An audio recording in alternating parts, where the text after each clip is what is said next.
Good evening. My name's Alfred Stepan. I'm the co-director of our new Institute on Religion, Culture, and Public Life, and a professor at SEPA. I'm here to introduce Charles Taylor. When I first met Charles Taylor, he had already held in his mid-40s one of the most distinguished chairs in the world of philosophy. He was the Chickley Chair of Social and Political Theory at All Souls College, Oxford University, from 1976 to 1981. And then what also impressed me is that he was leaving this chair. He was leaving it because he wanted to go back. I mean, how many people in their mid-40s leave one of the most distinguished chairs in the world to go back to be involved in the independence movement and the vote in Canada? He later went on to be part of the founding group for the new Democratic Party, which Canada really doesn't have a social democratic party in that sense, and he wanted to help create that. He did another thing for a person who went on to write so many books. In the process, in the same period that he wrote such classics as Human Agency and Language, Cambridge University Press, 1985, Sources of the Self, The Making of the Modern Individual, Harvard University Press, 1989. He's running for public office 4 times. Never gets elected. That's the secret. That gives him more time to go back and write. But this is an extraordinary, individual who's coming here tonight. He's a man who's deeply, deeply committed to intellectual life. It will make major changes in what he's doing to be more involved in politics. And that's extraordinary. So he's a man of the most profound interest in intellectual categories and the importance of them, and engagement in public life. Now, many of you know, particularly if you're in some of my classes, the famous book that he's written on multiculturalism that has Anthony Appiah's in it, a whole range of good philosophers, but he laid out that with an article on multiculturalism. So it's a classic book, Princeton University Press, and I haven't finished this yet. This is actually 300 pages. This is another Taylorian event. He was asked to be, would he consider being the co-chair of this very important commission on multiculturalism in Canada? He said yes. And we're going to use it in our class next year because it is an amazing thing. I've never seen a public policy document that uses correctly and better than Rawls would have done it some fundamental categories of justice in a modern society, and that this isn't a public document. I mean, I will never read another public document in my life of a quality like this, and so that's the person we have here today. What's he done all day so far? The other time, what he had done the day is he arrived 2 hours ahead of when he left from Japan. So that was Monday night's talk. So what have we done to make him exhausted today? Well, we've spent basically from 10 until 3 o'clock looking at, hey, what about the secular age in non-Christian developing societies? I mean, what's the difference? What works? What doesn't? How do we have to think about it? So he was there. But again, his commitment. I noticed that he's already accepted to hold a chair at the Center for the Study of Developing Societies in Delhi for 6 months, and from January to July. July in Delhi is hot. So he's sufficiently already committed to thinking about his argument of the secular age in a very different place, that he's actually the first of the chairholders that out and out, flat out accepted, I think, 6 months. Even Sudipta, who held the chair earlier, you had 3 months, right? I'm going to have 3 months. But Chuck is the sort of person do 6 months. Chuck Taylor.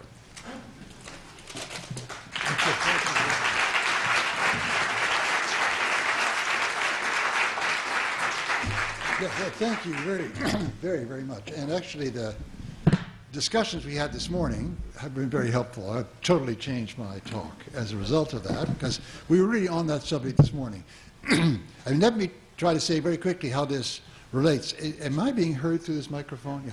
How this relates to the book, The Secular Age. The Secular Age, and some people were surprised at this, I say right at the beginning, I'm talking about the rise of secularism or a secular civilization inside one particular part of the world. It really is what people call the West, or what originally was called Latin Christendom. And people have said, well, why are you doing this very parochial act? And my justification is that it's a step to not being parochial, because my hunch is, just as we think today of multiple modernities, that processes we can call secularization are so different in different contexts that if you start right off with some general ideas and think that they apply everywhere, you really miss a great deal of what's happening on the ground. So, because this is a civilization, the one I wrote about, that I'm somewhat familiar with, I thought I would try to trace out what was idiosyncratic in particular about this. And that's what I tried to do in the book. And I think that that allows us, starting from that, to begin to see processes in other parts of the world in contrast. It allows you, the more detail you can get of the particular model that occurred in the West, and already there's perhaps unjustified generalization because I'm covering, there are quite different trajectories of secularization even within the West. But the clearer you can get about the model in the West, the more clearly the differences, the contrast will stand out when you begin to look at other parts of the world. And that's what I want to talk about a little bit today. So let me try to do this. I'll try at the beginning to sum up very quickly what I think are the peculiarities, the particularities of the Western model, of the kind of secularism which arises in the West, kind of secular society, and particularly, of course, the reason, the rationale for the use of this term, secular.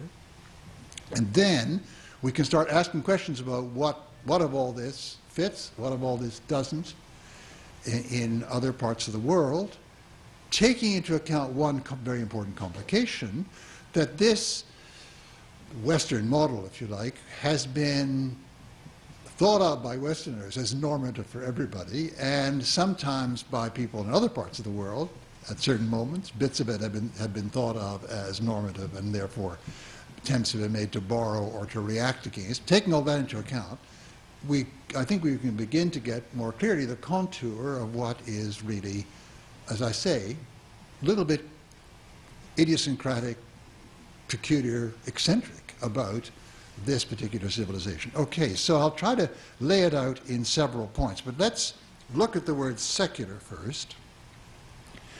The big shift in the West that sort of constitutes Western secularity is the move of this term, secular, from being a term in what I call an internal dyad to a term in an external dyad. By an internal dyad, I mean something like right, left, up, down, where you can't have one of the terms without the other. It just doesn't make sense to posit one without the other. They only exist in relation to each other. And that's what the secular meant in the pre-modern period. That is, it was opposed to sacred, or another way of putting very much the same kind of point was to oppose temporal to spiritual. That's another of the peculiarities, actually, of the word secular in its original use in the European context, was that, unlike other kinds of terms that might look parallel, it really was a term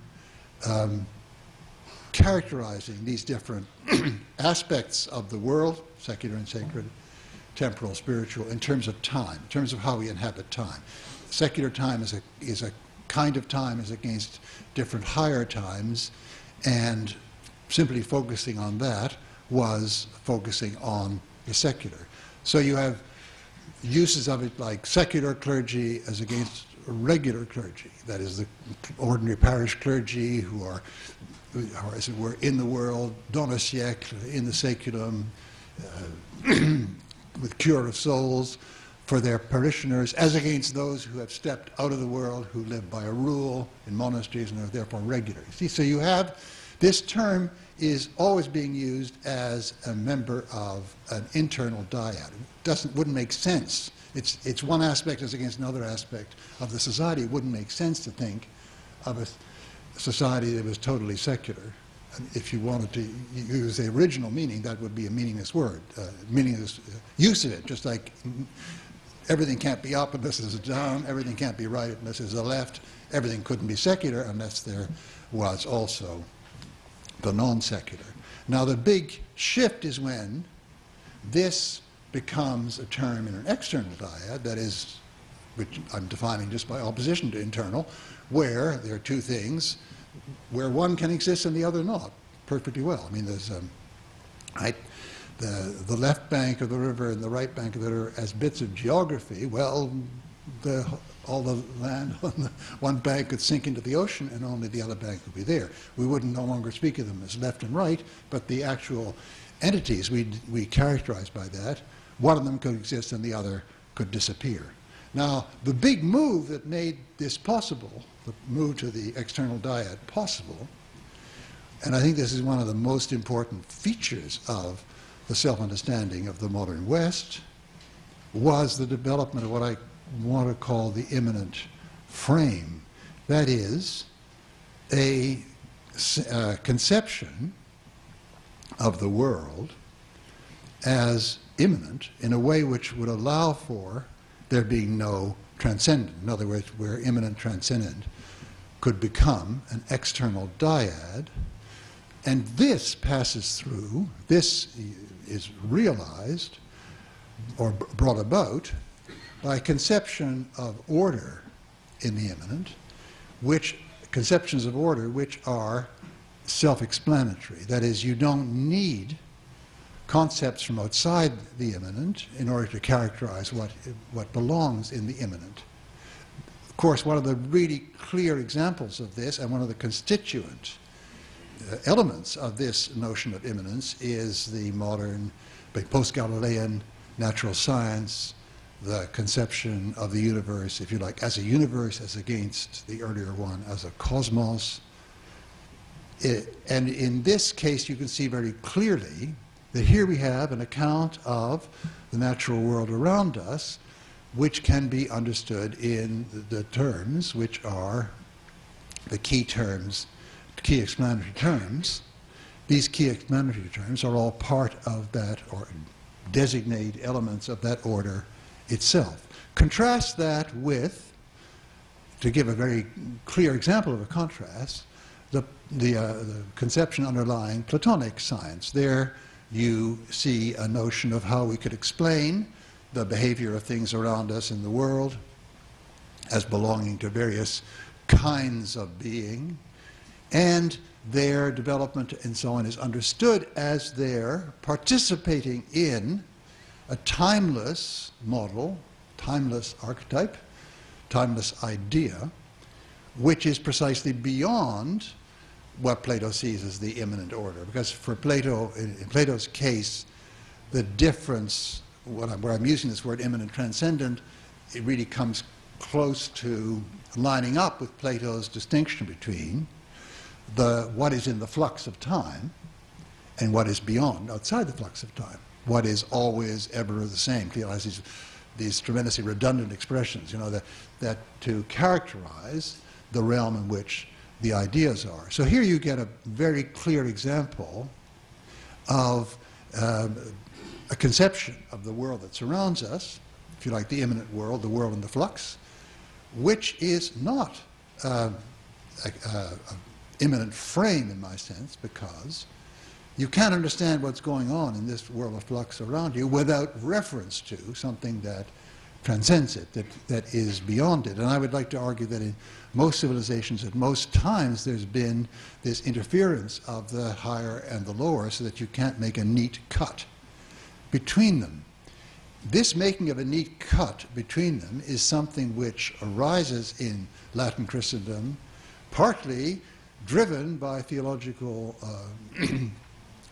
reasons, the necessity of clearly distinguishing what is from nature and what is from grace, of course. It was one of the driving forces that led to its being so clearly distinguished. It's not an accident that one of the driving motives behind the development of the Galilean, post-Galilean outlook, the world as mechanism, the Cartesian idea, was a theological one. That, in other words, we have here a conception of the universe which is totally, as it were, passive before God, which is not something that can in any way restrict God. As in the minds of people like Mersenne and others, the conception of the cosmos as a great chain of being with its own tiers and hierarchies of existence within it did, in their view, was, as it were, a limitation on the sovereignty of God. So there are big theological reasons for this. Well, now, another facet so one facet of the immanent frame is our notion of the universe, but another facet, which is really important for us here, because we're now dealing with the organization of society, is the conception of society as societies which you find developed in Grotius and Locke and others, in which later I want to argue becomes the basis of not just a theory but a very widespread social imaginary. Societies are to be seen as made up of individuals, if not in actual historical fact, then certainly normatively. The societies exist in order to do certain things for individuals, give them, afford to them protection, security, and also the possibility of prosperity through exchange. And there, on this understanding of society, there's a set of norms that arise about what a good society is and so on, which include things like defense of the rights, the content of natural law, as Locke derives it, and also this idea of a society as so ordered that the action of each person in seeking their own good redounds to the good of others as well. That's what I call the principle of mutual benefit. So here we have another idea of an immanent order, self-explanatory immanent order. Once again, get the contrast case.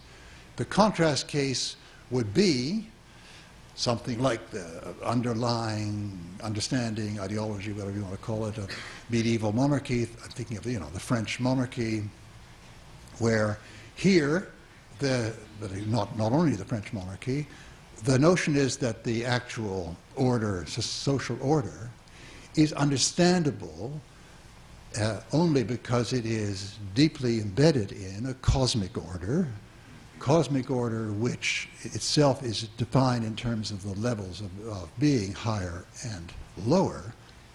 And the legitimacy of this social order lies in its being. It's reflecting properly the cosmic order. And if you try to upset the political order, you're in effect running against the very cosmic order, and there'll be, retribution will.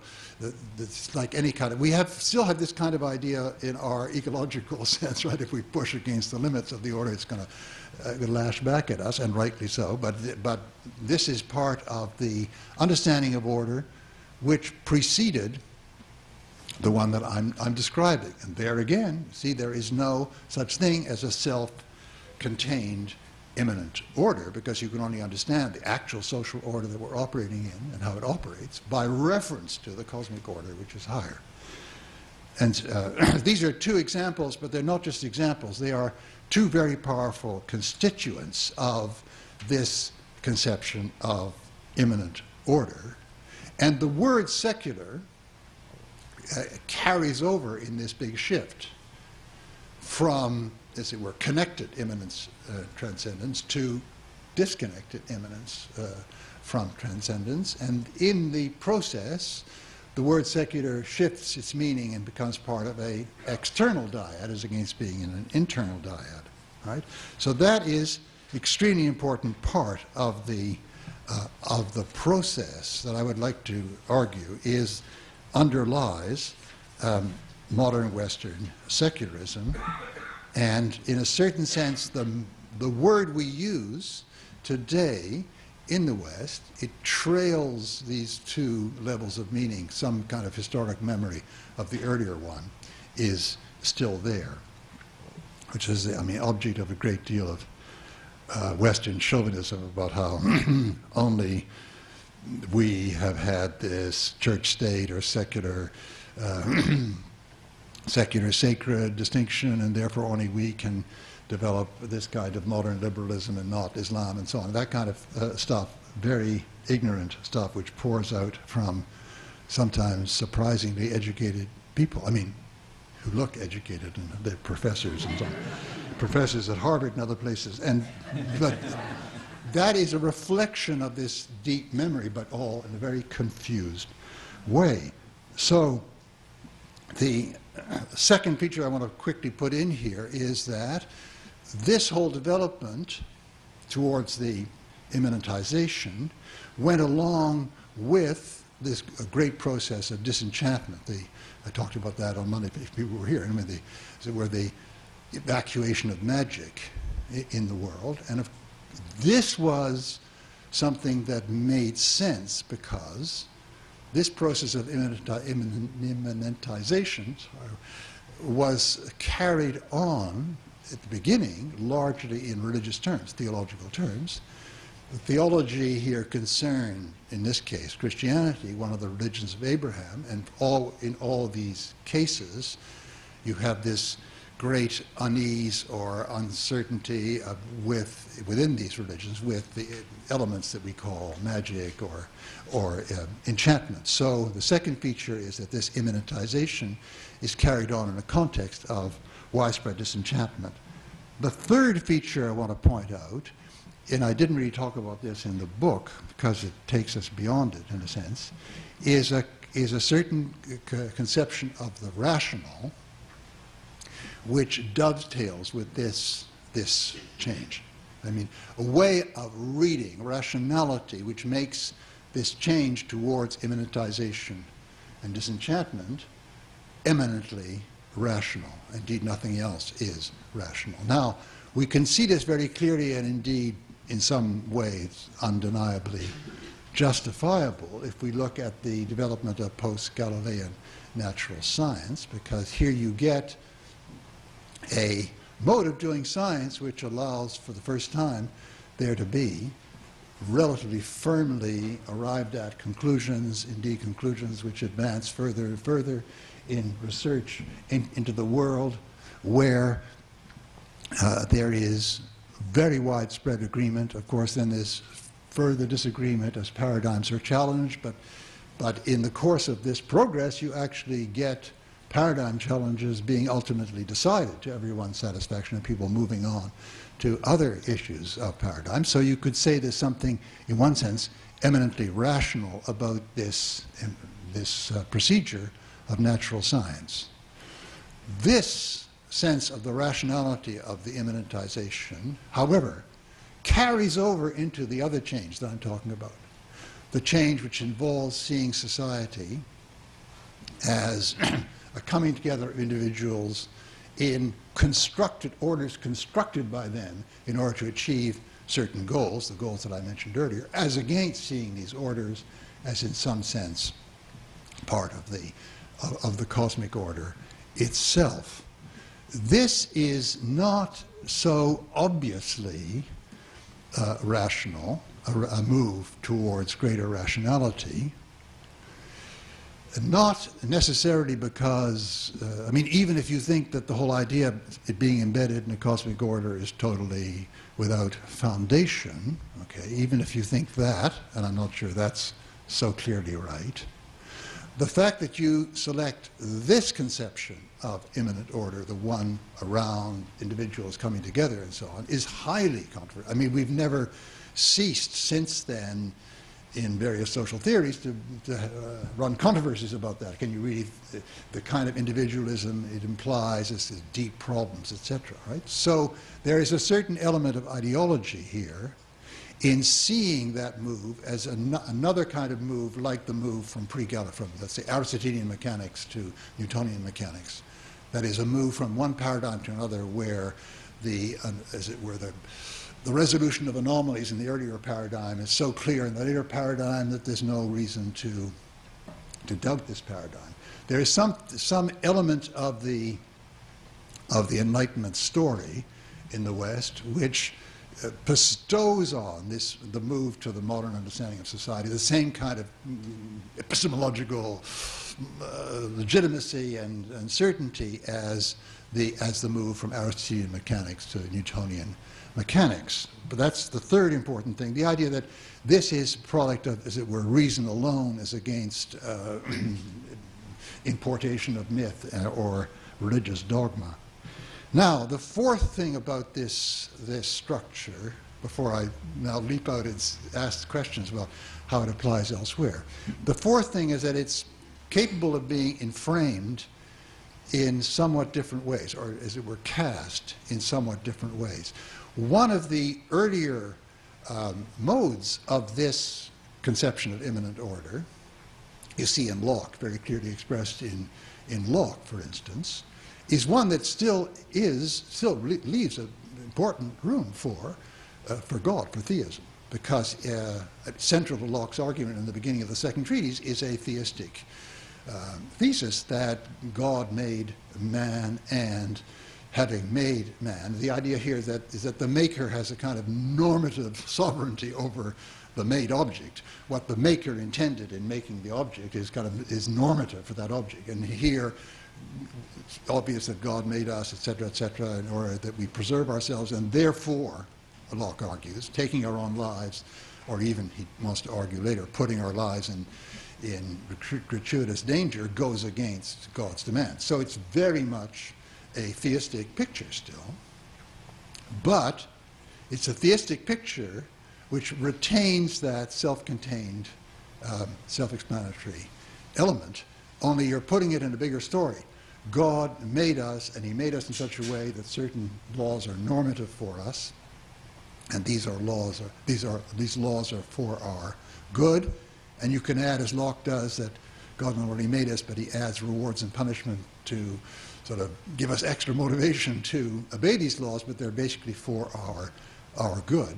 However, the entire development of the content of these laws is discovered from looking at the immanent object itself. So, you can just see that the way in which we strive to preserve our lives shows that we were made with that as the basic goal. So you have what I want to call the deist template eventually arises, the idea of a religion where you have a minimum set of dogmas, just the creation according to order and so on. But the important point of these dogmas is that they allow us to derive a morality, and a morality which is for our own good and which can be seen to be fully rational. Right? Because in this conception of rationality, the derivation of the natural law is fully rational, and it's seen to be quite rational to make sense, particularly if you use the arguments that were very, very powerful in the early days of the Royal Society, Boyle and others, that it's obvious from looking at the universe that a benevolent creator, not just a creator, but a benevolent creator, is responsible for it. And all this thing makes perfect sense. Now, here you get a package. Oh yeah, sorry, but there's another way it can be inframed, which is the anti-religious way. And the arguments here lie to hand. You can see obviously how they spring up. That you could make a judgment that far from religion in this deist way being, as it were, the obvious complement and obvious framework in which this immanent order runs, you could say, no, on the contrary, other features of Christianity spring to light. The authority claims made by certain prelates and churches, the tremendous gratuitous battles between different sects in Christianity which disturb the public peace and upset this order, and so on and so on. All these features can be seen as, on the contrary, potential enemies of the order. So you get a spin put on this, or a way of seeing this order as something that comes from nature, but what's either negates religion or requires that religion be put very firmly in its place, right? And so there are variants of that. Now, okay, one more thing needs to be said about this before we start traveling. I'm sorry, I'm spending a lot of time at home here before we get steam up to begin to look and make the comparison.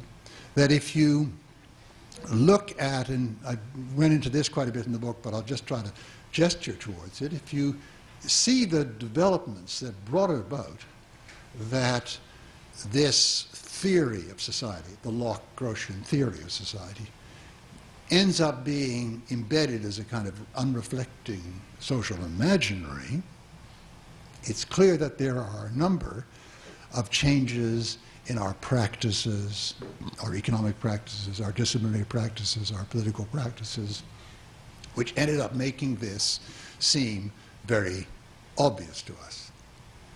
And so you could say that this conception of order, now I'm not looking at this particular social, political conception of order, this conception of order emerged out of the activities of what we could call state building or economy development, which were important part of the story in the early modern period, the story of the 16th and even more the 17th and 18th centuries. They emerged out of that, and they came to seem, therefore, as essential to that. I mean, this living in this order was essential to, or understanding oneself as living in this order was essential to building states. I mean, think of outlook of an enlightened 18th century despot. I mean, think of Frederick the Great. It's just clear to him that the kind of control over religion in the name of this type of order was something which was absolutely essential for the kind of state building he was involved in, which, mostly, of course, famously for military purposes, but you couldn't have the military purpose without a great deal of tax collecting organization, fostering of economic development and so on, and that's what Prussia did. Prussia's extraordinary success story, which was in the 18th century, punching way above its weight in the great power conflicts. It had much smaller population and a much smaller economy than the powers that we think of as the great powers, France and Austria and England and so on, but really incredibly effective bureaucratic organization and incredibly effective military organization made that possible, right? So it seems to be that for purposes, let's say, purposes of state building, this way of understanding things is the right one. Okay? So it's the one that comes from rationality and science, but it's also the one that allows one actually to be successful politically. These two obviously fit very well together in any ideology. What's true and what suits us work together. So there is that purpose which is connected with. And then it can come to be connected with other set of purposes, more normative set of purposes, the ones that we think of as central to modern liberalism. That is, the defense of liberty, the equality between the different citizens. These are thought also to be inseparably linked with this kind of understanding of order. You can only realize these goals properly in these orders. Okay? So we see this four-point model of what society is like and how it's set in an imminent order and how it's rational and how it can be, as it were, played out in different directions and how it's disenchanted. And then we get the notion that this is essential for a certain kind of historical development, right? Because we're dealing more and more with self-understood developmental story. You get in the 18th century a whole new narrative of history in which it's understood as human beings moving through certain stages, the great Scottish Enlightenment thinkers, the two Adams, Adam Ferguson and Adam Smith, for example, have this very powerful stadial theory. And we still live in this kind of stadial consciousness. So we say we're now we add ages. We're now in the electronic age, or we're now in the information age, and so on. And we pass beyond the earlier age. So it's a self-conscious developmental story. Now, how does this travel? How should it travel? Well, let's look at both of these. How does it travel? Well, obviously, one way that it can travel is that other societies being attacked or controlled or taken over or threatened by Western empires can conceive that. I mean, obviously they have some secret we don't have. Let's find out what it is. It could just be gunpowder, but it seems to be more than just gunpowder. It seems to be kinds of organization and so on. So how can we take this over? And it's possible to look at the deep ideology here and think that that's what is doing the job, right? That it's rationality. It's a religion which is rational according to this deist template.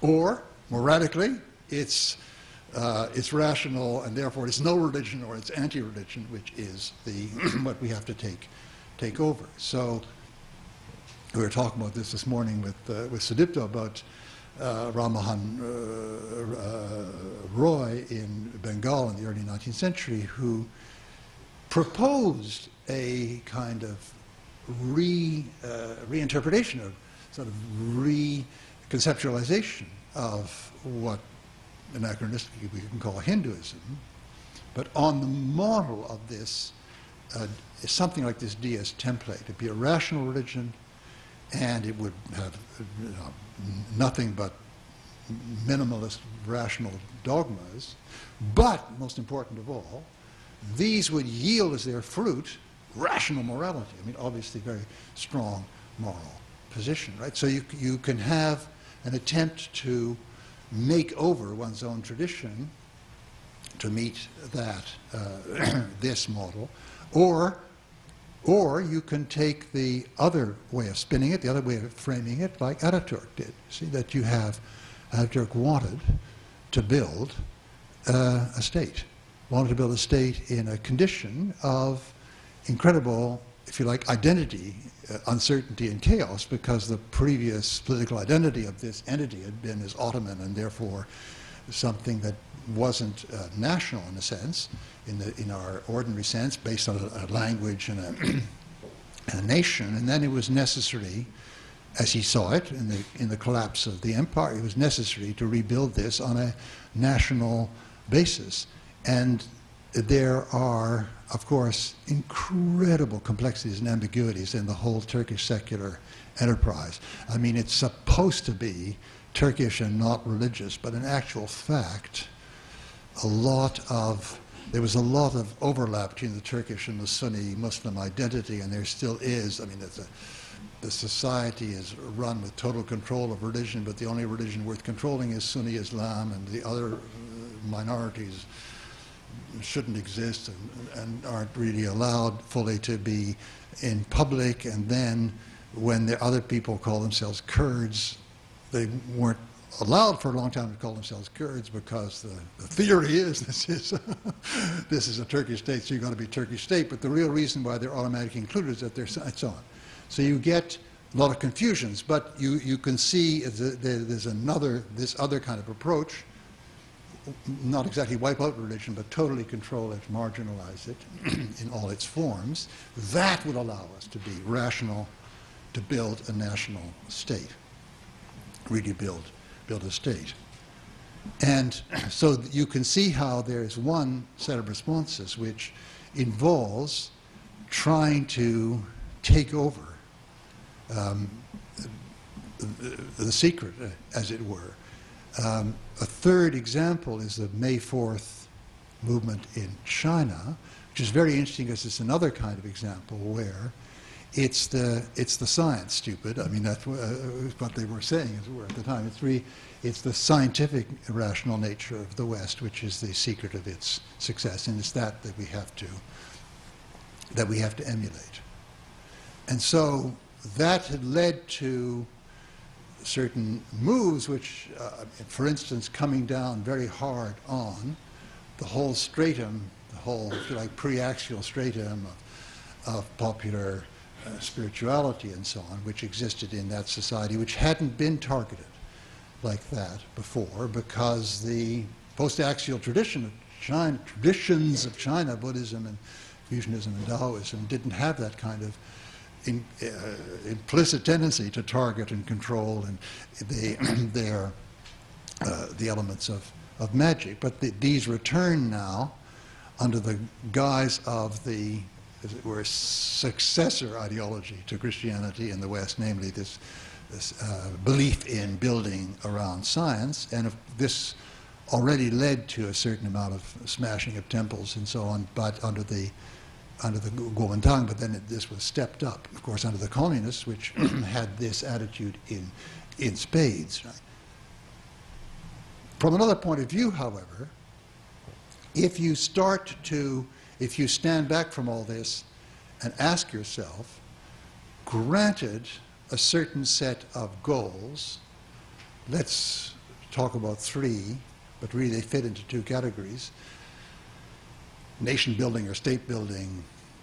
I mean, state building always involves some kind of nation building because not a nation in the sense necessarily of an ethnic nation, because building a modern state involves the kind of mobilization which requires that you convince people that they have some political identity in common, and that's the reason why they're being asked to be members of the same state, and why they may, if you go on to democracy, the reason why they're asked to be part of a democratic electorate, a collective deliberation body together. One has to generate some sense of the unity. If it's not on an ethnic basis, it may be on a religious basis, it may be on a historical basis, or it may be, as in this republic, or the French Republic originally, on the basis of certain political principles. However, the very fact that you develop, in that sense, a nation, because you remember the use of the word nation in the American Revolutionary period, as the use of the word nation in the French Revolution, didn't have any ethnic overtones at all. It was political nation. Nation et peuple were used interchangeably in the French Revolutionary period. The very fact that you do develop this kind of identity, and lots of people in the next generation are the children of people in the first generation and so on, there's a kind of secondary ethnicization, developing of an ethnic identity, unless you live in a country like mine and yours, where there is throughout the decades and years, a massive intake of immigrants from all over the place. But otherwise, you develop in France, I mean, a secondary ethnicization. Anyway, my point being that if nation building, state or nation building is on your agenda, if economic development is on your agenda, and or if the development of modern liberal democracy is on your agenda, and sometimes one of these or two of these and not the third are on the agenda,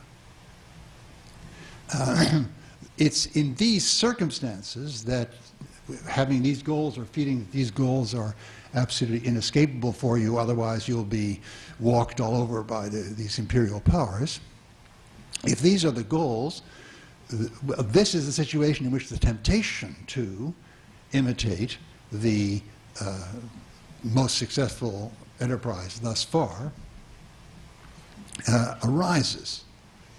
But we can see, by looking at the different kinds of bewildering variety of cases, where this really ain't necessarily so. I mean, for instance, the Japanese case, where I'm not at all an expert. I'm sure there are 20 people here who know just hundreds of times more than I do. I mean, maybe 100 people in this room, so come back at me. But let me give my very approximate view that clearly, at the time of the Meiji Restoration, I mean, at the time when after Commander, or is he Commodore Perry, anyway, whatever he was, that Americans sailed into Edo Bay and made it impossible to go on in the old way, they decided that we have to be able to beat them. We have to join them in some sense in order to be able to beat them. But the rallying around was made in the name not of a ideology developed out of Western secularism, but with certain historically available elements. I mean, even elements that dig right down into the Shinto level, elements around the emperor as a figure to rally around, and elements to do with the existing social hierarchy and so on, which from the standpoint of simply of power, let's leave aside for a moment democratization, but the standpoint simply of power, developing economic and therefore military power, were tremendously successful. But you could imagine other kinds of rallying which didn't have these particular features, but which also didn't borrow the Western idea of secularism at all. I mean, you can, there was a discussion a few years ago with people interested in developing democracy and human rights in Thailand, and one had there the notion that they would develop in the context of a constitutional monarchy, not a republic, because that's very central to the Thai, and various historical images of the Dharma Raja, you know, the view of Ashoka as a king who really is the embodiment of Dharma, were some of their mobilizing ideas. And therefore you can see that it's possible to conceive of this kind of building, which doesn't in any way need to, or feel the need to borrow from the particular Western complex that I mentioned earlier. So why does this borrowing, the temptation to this borrowing occur very, very often? Well, here we'll have to look at another feature of each situation, which is the degree to which certain features of the historical religion are thought to be obstacles. I mean, I mentioned earlier in the Western case that the way of framing it in an anti-religious form was one that identified the religious life and practice of the day as creating obstacles, most notably authority claims and divisive battles, which were, as it were, brought about and stimulated by sectarian differences. These were two things that just obviously to many people in the 18th century and afterwards argued that religion had to be marginalized, including people like Freddie the Great, who retained the outward forms of religion but really wanted to marginalize it. And then, of course, in a further, more hostile form under Ataturk in Turkey. So here we see how there are a number of features of the Western case which have analogs elsewhere.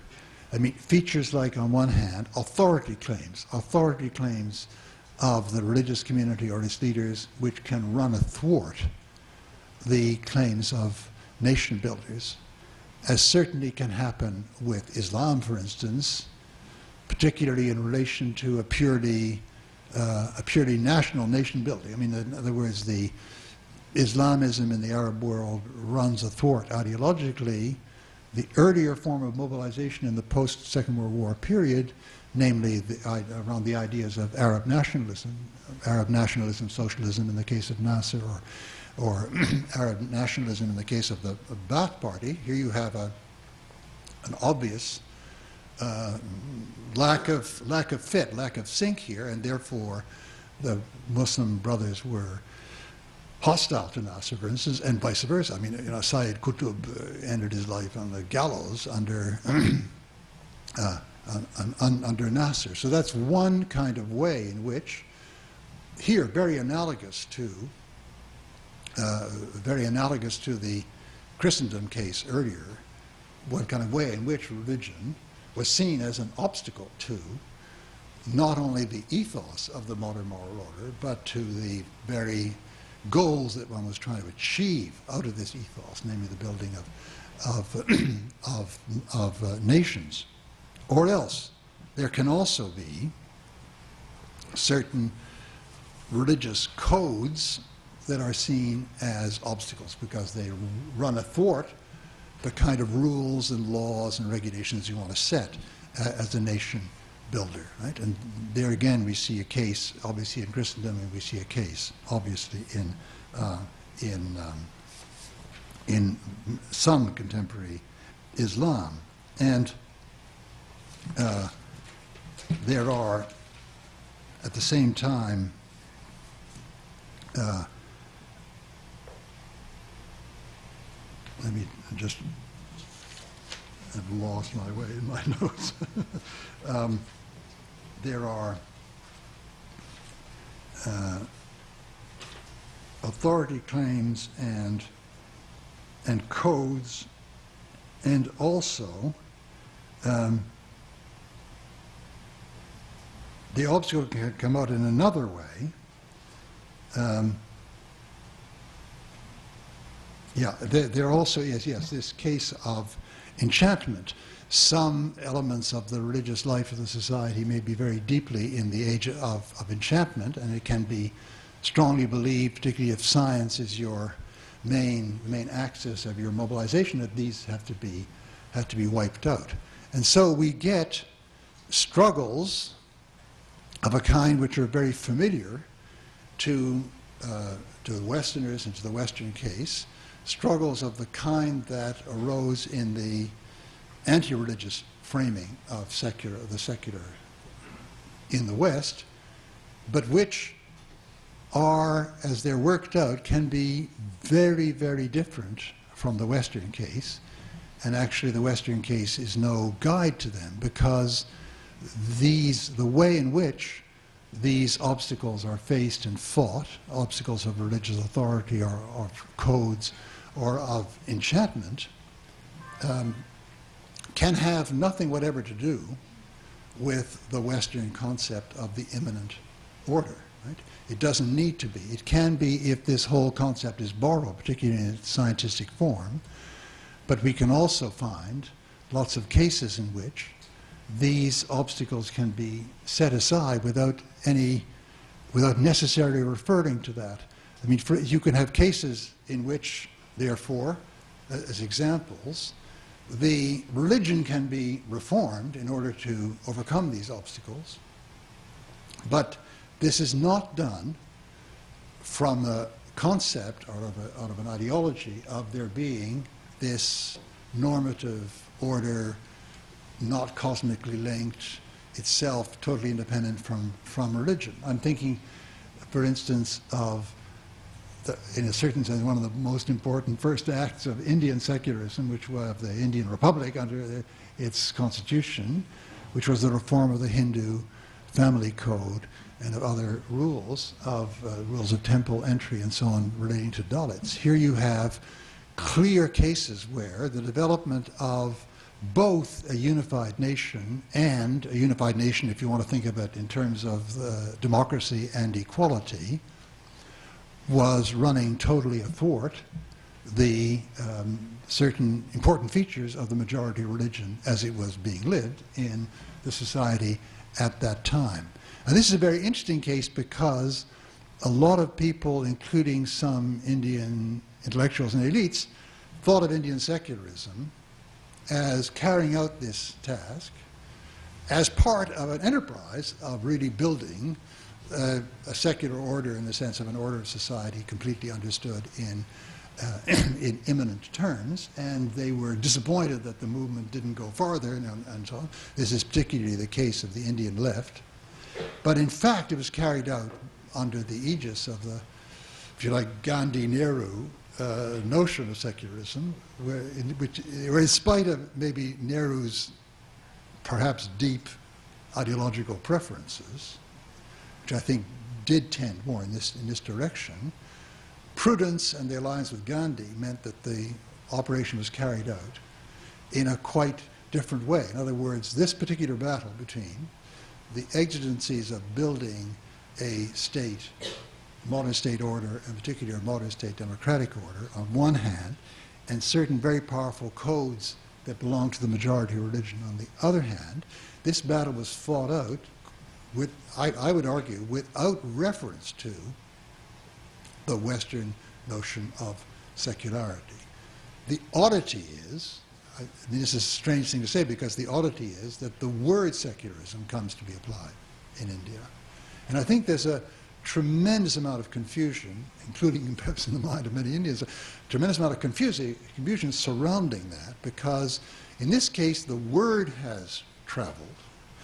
The word has traveled, if you like, rightly because there were these problems of non-fit between nation building and democracy on one hand and religious codes on the other. So that makes it very similar. But the dissimilarity is that the whole understanding of the imminent order, which was part of the original context in which these fights were fought out, is not here being imported. And I would like to argue that it's lucky it wasn't because the thing wouldn't have worked. I mean, one had to mobilize all the forces and prestige of reform Hinduism itself in order to carry through these changes. So you have something where, see, what we're looking at is a series of analogies between situations, all of which have the feature that nation building, state building, and we hope also, and very often, democracy building is taking place in a context where there are certain struggles with religious authority, and therefore it's easy to reach for the models of the West. First of all, it's easy to reach for the terms, like laïcité becoming laïque in the, just the obvious loan of a word, giving it a Turkish ending in the Turkish case. And very often, along with that comes an interiorization of the whole ideology, but also often, in the cases where I think things probably work out better in this other case, one has very widely different, as it were, bases of mobilization and mobilizing support for reform, which don't make reference to that particular model. And then the situation is further complicated by another factor, and this is that, of course, nation building and democracy don't necessarily go together. And we can see in the Turkish case, they're in tremendous tension. We hope the tension is now being resolved in the way that we like, namely the development of democracy. But in the original imposition of the secular regime by Ataturk, there was no democratic mobilization involved here. It was just forced on them. And the attitude of the old guard secularists in Turkey is that secularism comes before democracy, and if they do the wrong kind of things, the army should go in and pitch them out, right? So you get this kind of opposition between secularism and between secularism as a mode of nation and state building and democracy. But of course, the necessity of mobilization for state building can also be filled by mobilization around religious markers. That is, a great many of the national movements or state-building movements of the world have had, or been, at least in part, religious markers. Think of, movements like in Poland and Ireland and so on, where the Catholic identity, understandably in virtue of the powers that were oppressing them, was an extremely important part of the of the mobilizing mix. And we can see in the Arab world, as I said earlier, where the failure of mobilization around purely national identities, various failures, have led to an increasing, maybe this has peaked, I hope it has, but an increasing force of mobilization around Islam and Islamism, right? Which is, I mean, very interesting because this is mobilizing against the same enemies, very much the same sense of threat from the outside that Nasser and the Ba'ath Party were organizing against, namely threat from the West and Western modes of modernity. It has all the earmarks of a national mobilization, but it's around this other marker. So we have the whole issue of the secular here arises in a quite new context, where, on the contrary to the outlook that Ataturk had, which is that in his situation, the only hope of building a nation state here is to marginalize religion. You have people attempting to build the nation state around religion. And think of a phenomenon like the BJP in India, which is not anymore building the state, but trying to, as it were, take over redefine the identity of this built state around a religious marker, right? So here, the issues about secularism, I mean the secularist resistance to the BJP, has to be something totally different from other kinds of secularist movement, like in the Turkish case and elsewhere, which had been central to nation building themselves, right?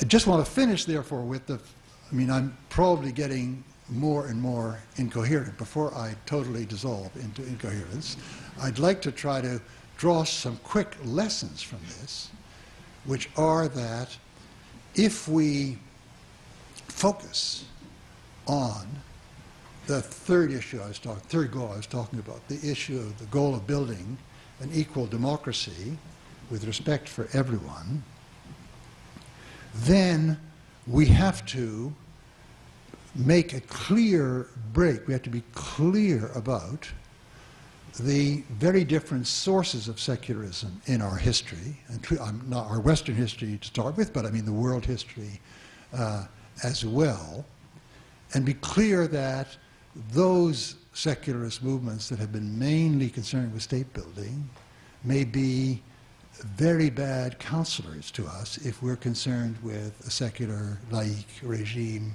in order to protect the basic values of equality, liberty of conscience, a state which is really neutral and really gives the same dignity to everyone. If that's our set of goals, then the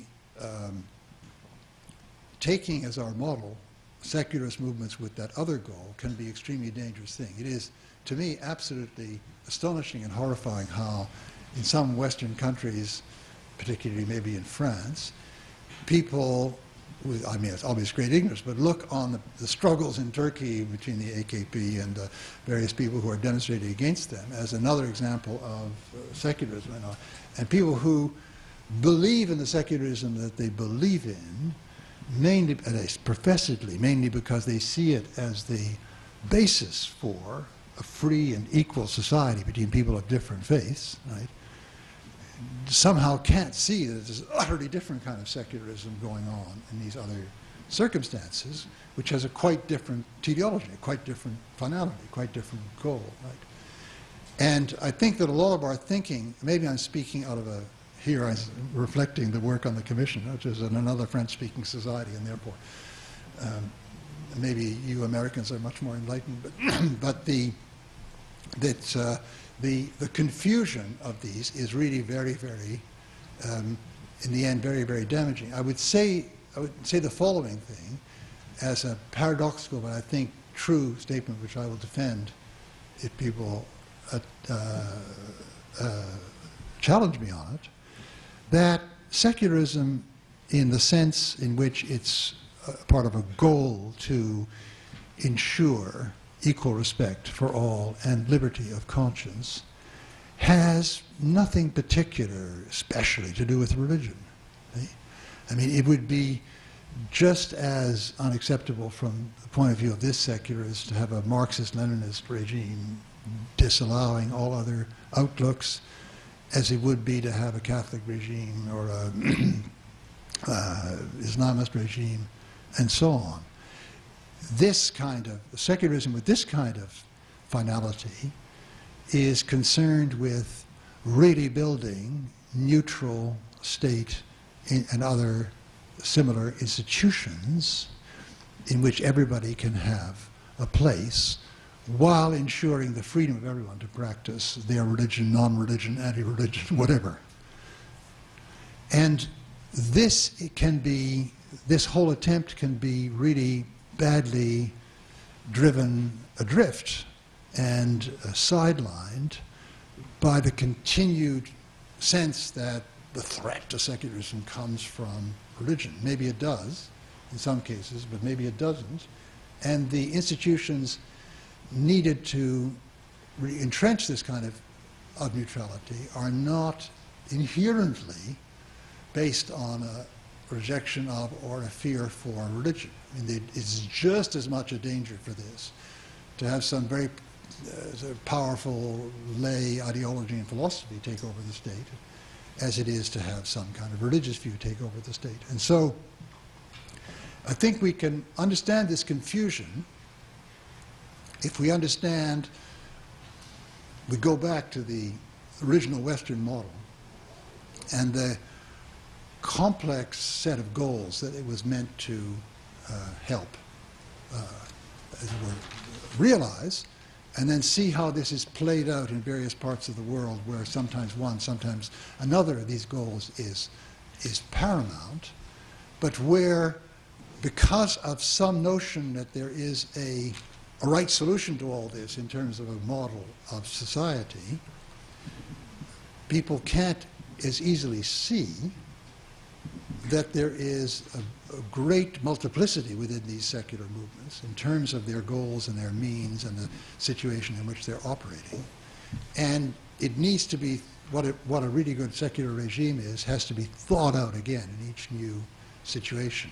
The myth that there is a secular formula somewhere, right, is still a tremendously powerful myth in our civilization. At least, once again, I'm speaking from the experience of being on this commission. Maybe in Quebec we're particularly thick about this, but the myth that there is this single formula is tremendously powerful, and it's only by breaking it down, seeing the different ideologies in which it arises, the different purposes to which it's put, the different aporia which it encounters, the different obstacles in different situations. Only in breaking it down that way can you get some kind of clarity in each given situation of what ought to be done. All right, I'm sorry I'm not clear on this, but I'm slowly getting there with the help of Al.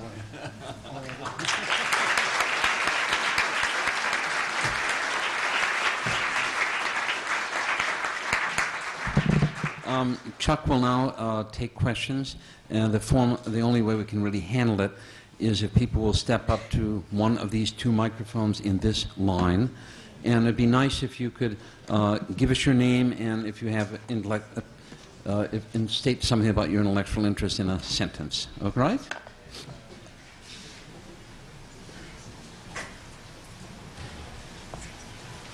Listening to your earlier discussion of your diets and the eminentization, and it's kind of dovetailing with rationalization, I was expecting that you would actually pluralize rationality as well.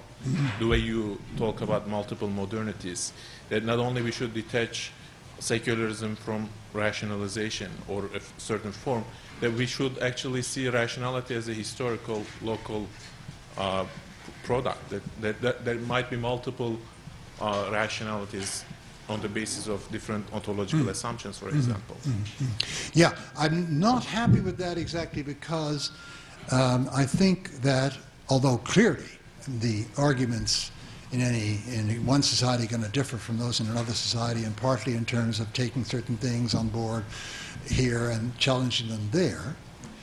I don't think that there is ever a point at which the issue, which of these is the better way of approaching it, cannot be further rationally discussed. Now, it may be very hard, it will certainly be very hard to arrive at universal agreement, but it's not as though these basic assumptions are simply surds, which are simply taken on board and can't be defended and can't be attacked. You know, that, I think, is a very common idea, which I think really is deeply wrong. I mean, if we wanted to go into this more, I would try to defend this, but I think that you have Alistair McIntyre has a very good argument, I think, about arguments between tradition and whose justice, which rationality, or is it which justice, whose rationality? I never can remember the title. But how you can see argument between different traditions successfully concluded just to the extent that, like any paradigm shift, one can resolve anomalies within that tradition by shifting to another tradition. So I think that's always a possibility. From that point of view, rationality is ultimately one. There are many rationalities, however, because there are many sub-contexts. I mean, scientific rationality is different from, you know, doing human science rationality and so on, yeah. But each can be defended as the appropriate way of attacking that context.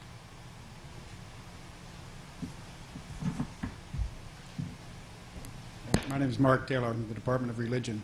I have three questions, might or might not be variations of the same question. First, on the argument about secularization in terms of immanentization, I think that's correct, but partial within the Western context. There's also a teleology to the argument, as you make it, that I think is problematic. It seems to me that in the history of the West, the divine or whatever disappears in two ways: immanentization, as you correctly argue, but also in the opposite way, by the movement of radical transcendence. So that God, the divine, sacred, either becomes so immanent that everything's divine and therefore nothing's divine in your categories, or so transcendent that it's completely irrelevant. And furthermore, it seems to me that those two alternatives do not represent an historically teleological argument or movement, but there's a constant oscillation between those two throughout the. Second, in terms of the notion of the immanent as you describe it, as you've developed it here, it's working primarily out of the deistic and appropriation of the deistic in various social, political, and economic forms. But of course, as you know, there's another strand of immanentization that comes not out of that British tradition, but also out of the Romantic and idealistic tradition that I think originates primarily in Kant's third critique. And it's, though Smith in effect discovers but doesn't name the market as a self-organizing process, the notion of self-organization is first identified as such in Kant's third critique. That then becomes the basis upon which you get the kind of romantic immanentization in Hegel and Schleiermacher and some of the Romantics, which yields not to a disenchantment, but to a reenchantment of the world. The third question that's related to this is, what do you do with those thinkers, in terms of the binary that you set up of transcendent and immanent, what do you do with those thinkers, and these are the ones I think are the most interesting, who precisely elude that binary, that it's neither one nor the other in that. So that. Yeah. No, I mean, I was talking about this is a very important question because you know, it's obvious everything you say is true. So I want to make clear what I'm trying to get at. I'm trying to get at a very widespread, what I call social imaginary in the West. One which sees one which, even within those, and there's still the majority who see the possibilities as being transcendent God and immanent world, understand the immanent world as something self-explanatory. Now, there are lots of thinkers and lots of even influential thinkers, qua thinkers, who have challenged this. I mean, I would like to do it myself, right? But it's the way in which our world runs is on the assumption of the opposite, I would argue. That there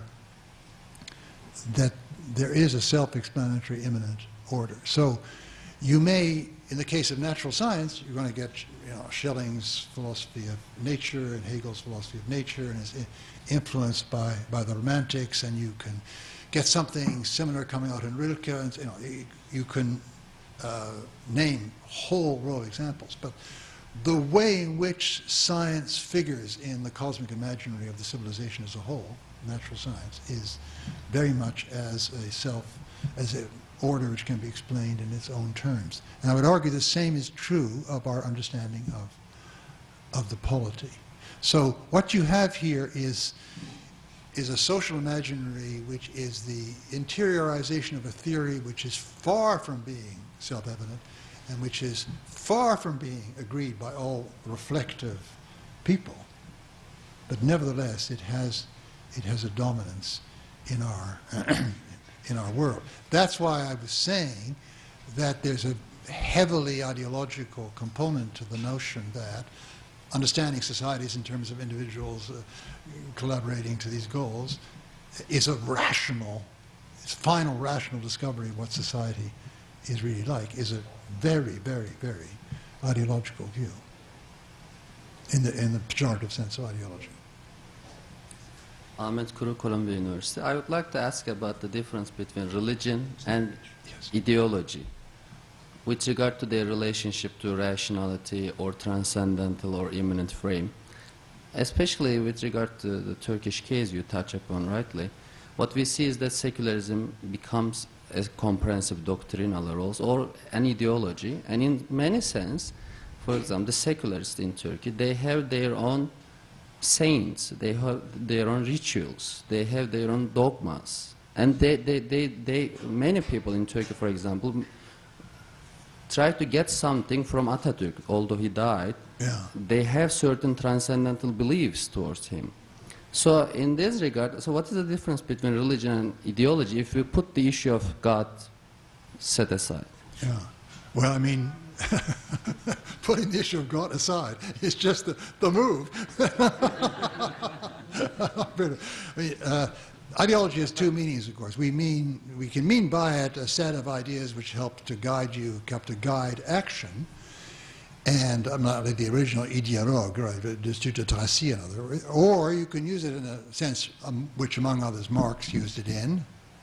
It involves an element of false consciousness. Now, I think you could make a case of the Kemalist movement in Turkey as being ideology in the sense of false consciousness because they see themselves as being quite different from religion, but they have certain habits, customs, rituals, as you say, which look very much like religion. So there's a disconnect between what their, as it were, meta story about their story and the actual story. I mean, incidentally, apparently there's a huge scandal in Turkey at the moment because there's a movie about Ataturk where his drinking, womanizing, etc., come out, and the people who made this movie, I think they wanted to say, well, let's humanize the guy. I mean, he's a human being, and we'll make him very sympathetic, But apparently there are just people outraged at this because, and there you say the iconic status of this figure. So I think you can say that it's ideology in the false consciousness sense involved here in there, as it were, imitating so closely the ways of the thing that they're trying to attack.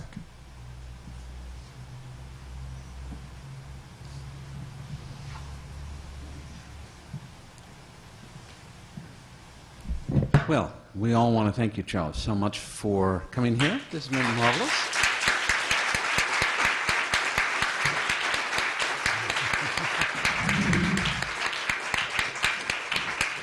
And thank the audience. Many of you have come 2 out of the last 3 days. Good night.